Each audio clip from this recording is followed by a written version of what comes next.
নানা রকম সব খবর নিয়ে বিশ্বযোগের এখনকার আয়োজনে স্বাগত জানাচ্ছি চৈতি সরোয়ার। ইসরায়েলের অব্যাহত হামলার মধ্যে আবারও আলোচনায় গাজার উপকূলবর্তী গ্যাস ক্ষেত্র গাজা মেরিন।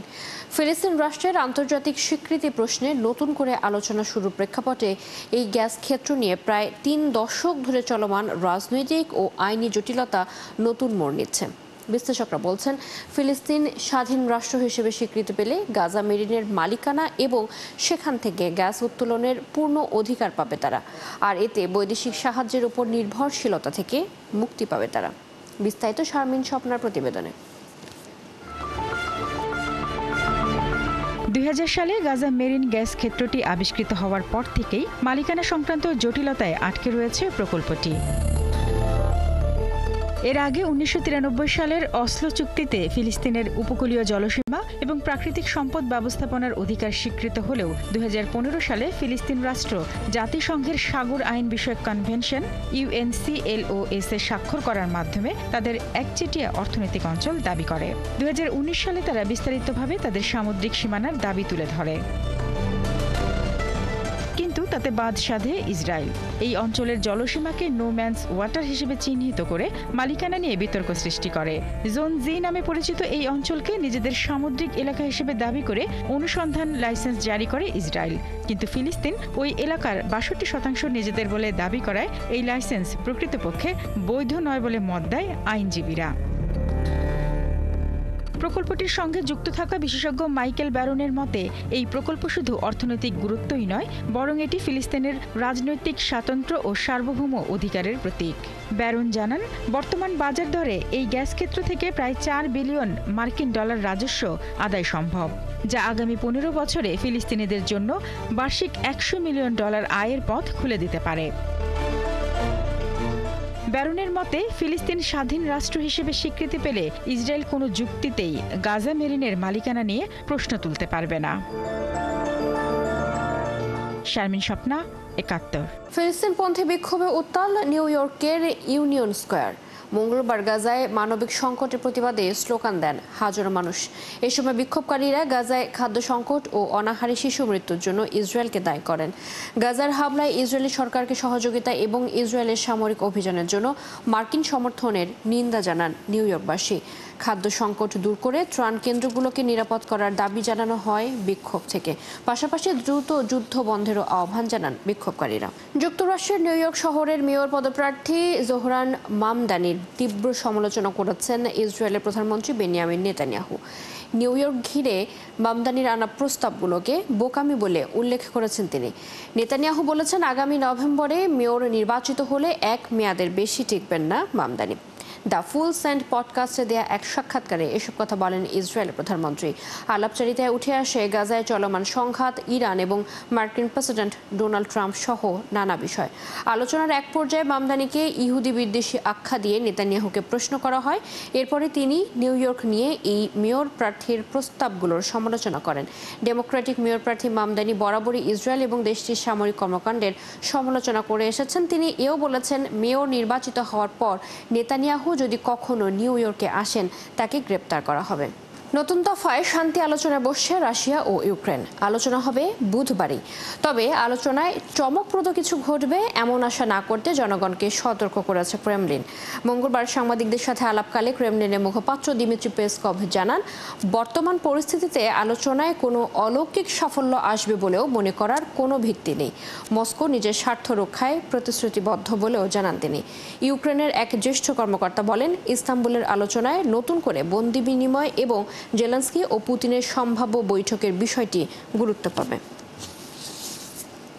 এদিকে রাশিয়ার সাথে আলোচনার আগে ইউক্রেনের প্রেসিডেন্ট ভলোদিমির জেলেনস্কি বলেছেন, তাদের প্রধান অগ্রাধিকার থাকবে যুদ্ধবিরতি নিশ্চিত করা এবং বন্দীদের মুক্তি দেওয়া।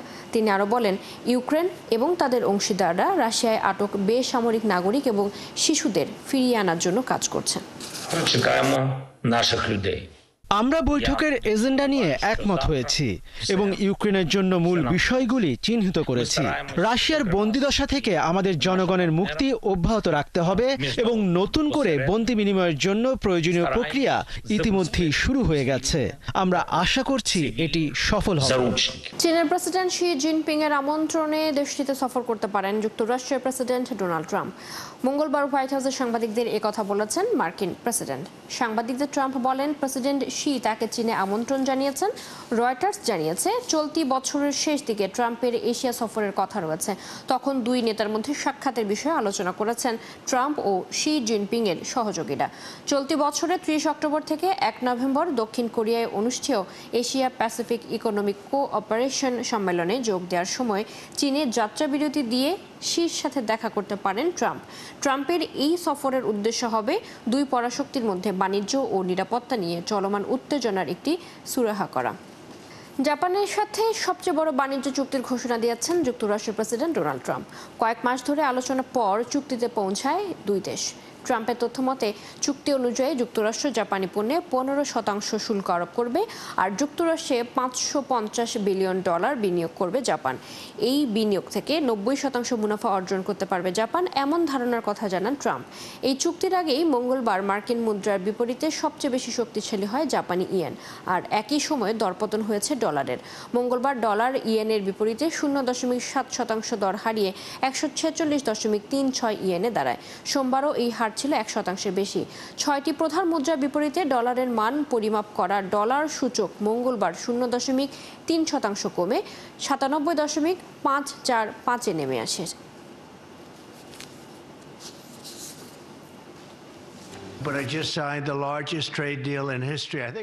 ইতিহাসের সবচেয়ে বড় চুক্তিটা স্বাক্ষর করলাম। আমার মনে হয় জাপানের সাথে সবচেয়ে বড় চুক্তি এটা। তাদের শীর্ষ কর্মকর্তারা এখানে আছেন। আমরা একসাথে কঠিন একটা কাজ করেছি। অতীতের যে কোনো চুক্তির চেয়ে এটা আলাদা। আমরা আগের চেয়ে বেশি শক্তিশালী। ফিলিপাইনের সাথে বাণিজ্য চুক্তির ঘোষণা দিয়েছেন যুক্তরাষ্ট্রের প্রেসিডেন্ট ডোনাল্ড ট্রাম্প। এই চুক্তি অনুযায়ী মার্কিন পণ্য ফিলিপাইনে ঢুকতে কোনো শুল্ক রাখা হয়নি। তবে যুক্তরাষ্ট্রে পণ্য রপ্তানি করতে ফিলিপাইনকে 19% শুল্ক দিতে হবে। স্থানীয় সময় মঙ্গলবার নিজের সামাজিক মাধ্যম ট্রুথে এই ঘোষণা দেন ট্রাম্প। এর আগে হোয়াইট হাউসে ফিলিপাইনের প্রেসিডেন্ট মার্কোস জুনিয়রের সাথে বৈঠক করেন ট্রাম্প। এই মাসের শুরুতে ফিলিপাইনের ওপর 20% শুল্ক আরোপের হুমকি দিয়েছিলেন তিনি। মার্কিনীদের সাথে চুক্তি করে শুল্ক মাত্র 1% কমাতে পেরেছে ফিলিপাইন। চলতি বছরের এপ্রিলে ফিলিপাইনের পণ্যে 17% শুল্ক আরোপ করেন তিনি। চুক্তির পর দেখা যাচ্ছে তা 2% বেড়েছে।